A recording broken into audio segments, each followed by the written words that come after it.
بسم اللہ الرحمن الرحیم رب اشرح لی صدری ویسر لی امری واحلل عقدۃ من لسانی یفقہوا قولی۔ ہم لوگوں نے پچھلے لیکچر میں پڑھا تھا مسیحیت کے مختلف فرقے اور ان کے اعتقادات۔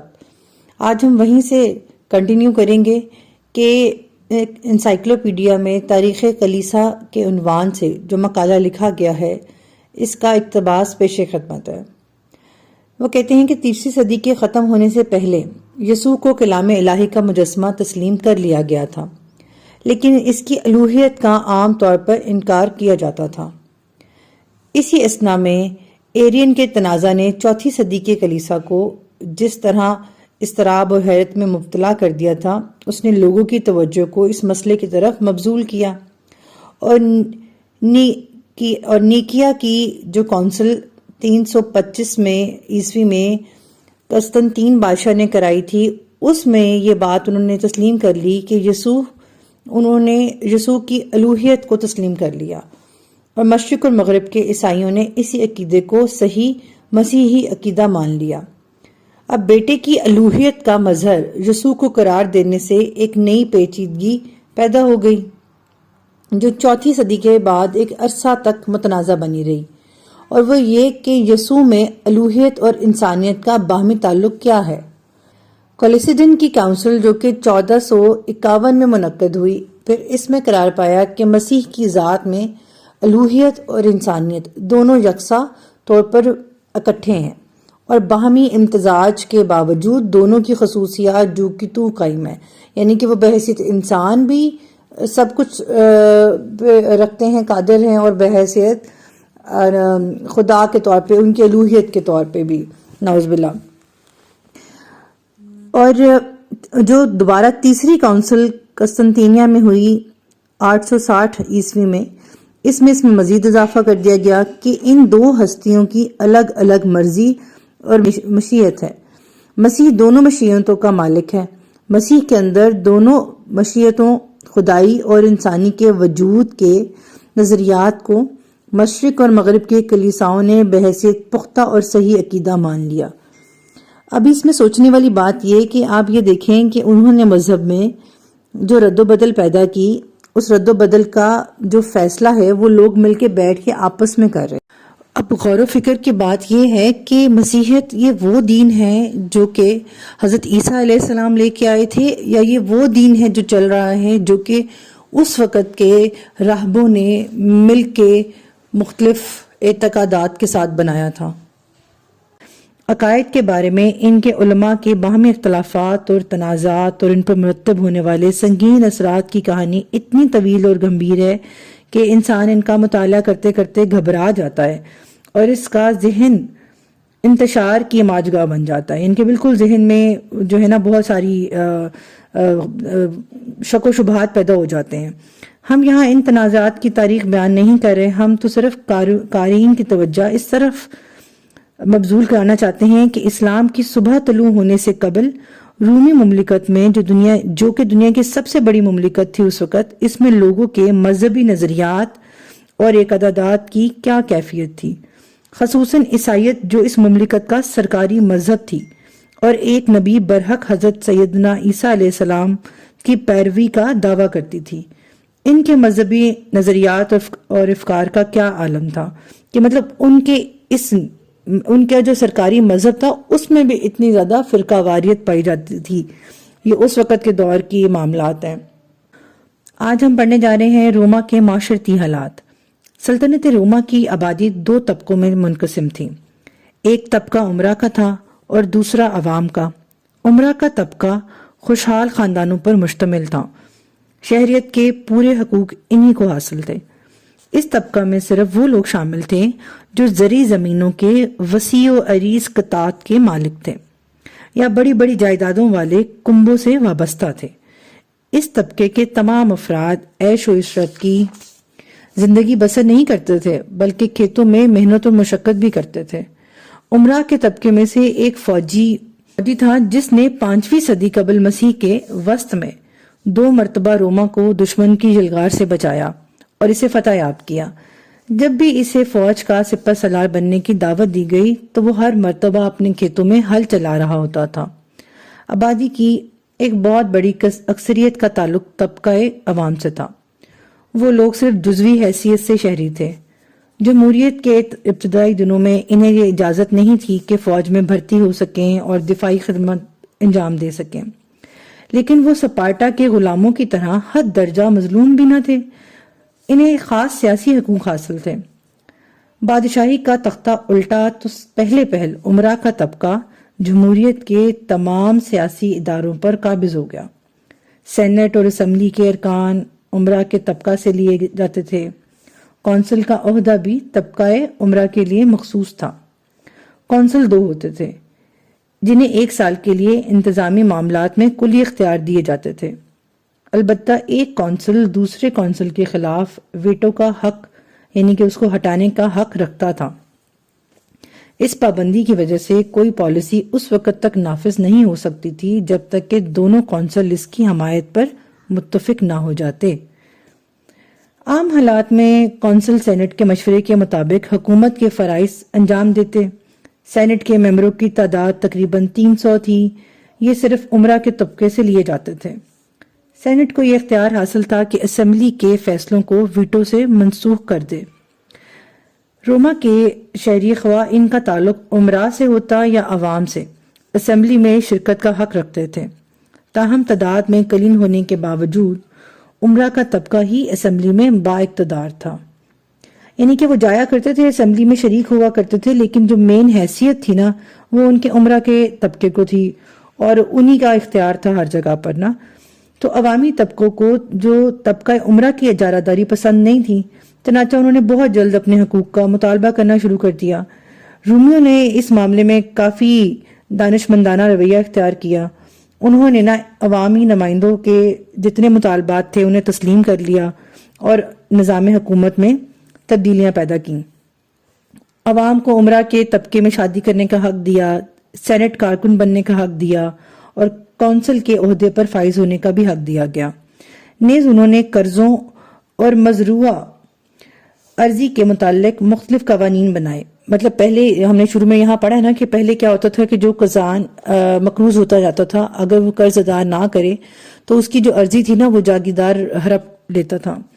تو مگر بعد میں پھر انہوں نے اس کے متعلق بھی قوانین بنائے اور بہت سے کسان قرضہ نہ ادا کرنے کے باعث جو اپنی جائیدادیں کھو بیٹھتے تھے اور انہیں غلام بنا لیا جاتا تھا، اس بات کو انہوں نے ختم کیا۔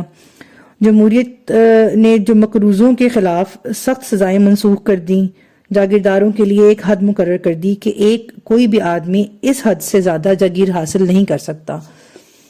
اس لیے وہ جو ہر غریب کی جاگیر پہ قبضہ داری تھی نا وہ ختم ہو گئی۔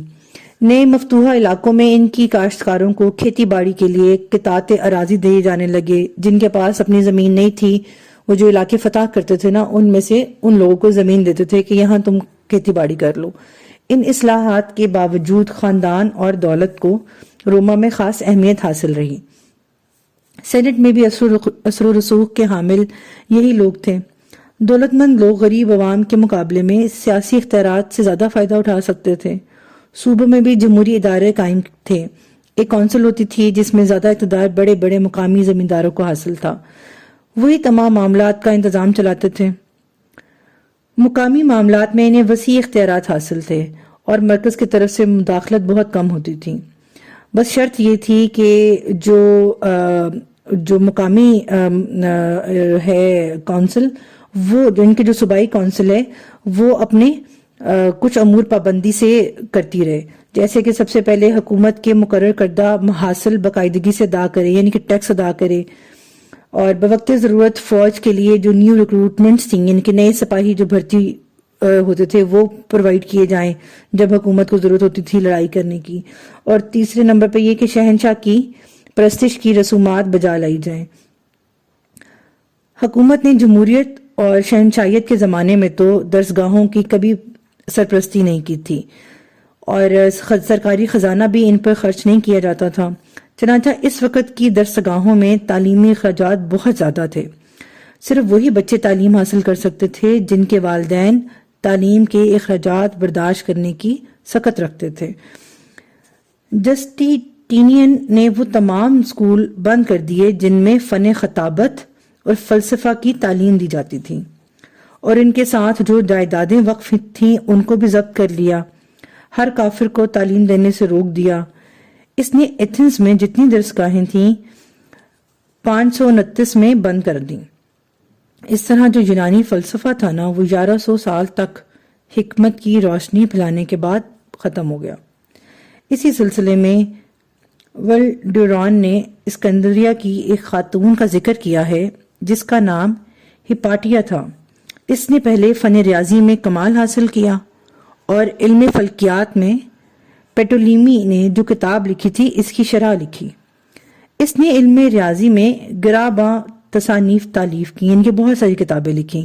پھر ریاضی سے وہ فلسفے کے میدان میں پہنچی اور افلاطون اور پلوٹینس کے خطوط پر اپنا مستقل نظام فکر تعمیر کیا. اس زمانے کا جو ایک عیسائی مورخ ہے سقراط، وہ لکھتا ہے کہ وہ اپنے زمانے میں تمام فلسفیوں سے گویا سبقت لے گئی تھی، یعنی کہ اتنی وہ تعلیم یافتہ ایجوکیٹڈ اور فلسفے کے اوپر عبور حاصل کر چکی تھی. اسے اسکندریہ کی عجائب خانوں میں فلسفے کی چیئر سپرد کر دی گئی تھی. اس کے لیکچرز اتنے دلکش اور زبردست ہوتے تھے کہ دور و نزدیک سے سامعین کا ایک جمع غفیر اس کا لیکچر سننے کے لیے جمع ہوتا تھا. وہ اپنی پاک بازی اور راست گفتاری کے باعث عالمی سطح پر قابل تعریف اور قابل تکریم بن گئی تھی. لیکن اسکندریہ کے عیسائی اس کو حقارت کی نظر سے دیکھتے تھے، کیونکہ وہ صرف خود ہی لوگوں کو راہ راست سے بھٹکا دینے والی کافرہ نہ تھی، بلکہ وہ اورسٹس کی دوست تھی، اور جو اورسٹس تھا نا وہ اس شہر کا ایک کٹر کافر تھا. تو عیسائی اس لیے اس خاتون کو پسند نہیں کرتے تھے. جب آرچ بشپ جس کا نام سائرل تھا، اس نے اپنے راہبوں کو اس بات پر برانگیختہ کیا کہ وہ اسکندریہ کے یہودیوں کو نکال باہر کریں، تو اورسٹس نے بادشاہ کو اس واقعے کی رپورٹ خفیہ طور پر پہنچا دی. بعض راہبوں نے اس پر پتھراؤ کیا، یعنی کہ اورسٹس کے اوپر پتھراؤ کیا اور اس کو موت کی گھاٹ اتار دیا. سائرل کے معاونین نے ہپاٹیا پر یہ الزام لگایا کہ اس نے اورسٹس کو مصالحت کرنے سے باز رکھا ہے. ایک دن ہپاٹیا بگی میں جا رہی تھی کہ سائرل کے چند کٹر پیروکاروں نے، جن کی قیادت اسی کا ایک دفتر کا ایک چھوٹا سا کلرک کر رہا تھا، اس نے اس خاتون کو بگی سے نیچے اتارا اور اسے گھسیٹ کر کلیسا میں لے گئے اور اس کو اتنا مارا ٹائلوں سے کہ وہ دم توڑ گئی. پھر انہوں نے اس کی لاش کے ٹکڑے کر دیے اور اس کو نظر آتش کر دیا. لیکن بادشاہ نے ایسے سنگین جرم کا ارتکاب، مطلب اتنا سنگین جرم کرنے کے باوجود ان کو سزا کوئی بھی نہ دی، اور صرف یہ سب فرمان نافذ کیا کہ آئندہ راہب لوگ آزادانہ طور پر پبلک میں نہیں آئے جائیں گے. خیر، خوشحال رومی عیش و عشرت کی زندگی بسر کیا کرتے. وہ دیہات میں اپنے لیے بنگلے تعمیر کرتے. ان بنگلوں میں کھڑکیاں شیشے کی ہوتی، پانی کے لیے نل لگا دیے جاتے، اور انہوں نے حرارت پہنچانے کا بھی ایک طریقہ ایجاد کر لیا تھا جس کی وجہ سے نلوں میں گرم ہوا پھرنے لگتی. گویا ان کے بنگلے گرمیوں اور سردیوں میں ایک طرح کے ایئر کنڈیشن تھے، اور ان کے کھانے پینے کا شوق کے جنون اس حد تک کو پہنچا ہوا تھا کہ وہ ایک مرتبہ کھانا کھا کر جان بوجھ کر کیا کرتے، الٹی کرتے، پیٹ خالی کرتے تاکہ دوسری مرتبہ لذیذ کھانوں سے لطف اندوز ہو سکیں. یعنی کہ اس قدر زیادتی تھی امراء کے پاس. لیکن کسانوں کے لیے آرام کا سامان نہ ہونے کے برابر تھا. شہروں میں عام لوگ لکڑی کی بدنما سی جھونپڑیوں میں رہتے تھے جو 6-6 7-7 منزلہ ہوتی. بے روزگاری عام تھی اور حکومت نے کبھی اس سنگین مسئلے کی طرف توجہ ہی نہ دی تھی اور نہ کبھی اس کا کوئی پائیدار حل سوچا. چنانچہ نصف سے زیادہ آبادی خیرات پر گزر اوقات کرتی تھی. رومی سلطنت کی تمام ریاستوں میں امیروں اور غریبوں کے درمیان ایک واضح خلیج حائل تھی، مطلب بہت فرق تھا ان کے درمیان. سلطنت نے رعایا کے لیے بلا امتیاز امیر اور غریب حمام اور سرکس مہیا کر دیے تھے. یہ 2 سہولیات دی ہوئی تھیں حمام اور سرکس کی نا، جنہیں دیکھنے کے لیے اور ان میں غسل کرنے کے لیے کوئی ٹکٹ خریدنا نہیں پڑتا تھا. سرکس میں جنگی رتھوں کی دوڑ اور جنگی مقابلے ہوتے. ابھی جنگی رتھ کسے کہتے ہیں؟ وہ جو 2 پہیوں والی گاڑی ہوتی ہے جس سے بیل یا گھوڑا ہانکتا ہے نا، تو وہ یہ گاڑی استعمال کیا کرتے تھے جنگ کے دوران. تو وہ ان جنگی رتھوں کی دوڑ کے مقابلے ہوا کرتے تھے سرکس میں، اور دوڑوں میں شرطیں بھی لگائی جاتی تھیں. فقراء اپنی قسمت کو سنوارنے کے لیے ان شرطوں میں بڑھ چڑھ کر بازی لگاتے، اور اس طرح ان کی جیب میں جو کچھ ہوتا وہ بھی ختم ہو جاتا تھا. ابھی ہم انشاءاللہ تعالی یہاں پر بس کرتے ہیں اور اگلے لیکچر میں پڑھیں گے. اپنا دھیان رکھیں آپ سب. اللہ حافظ.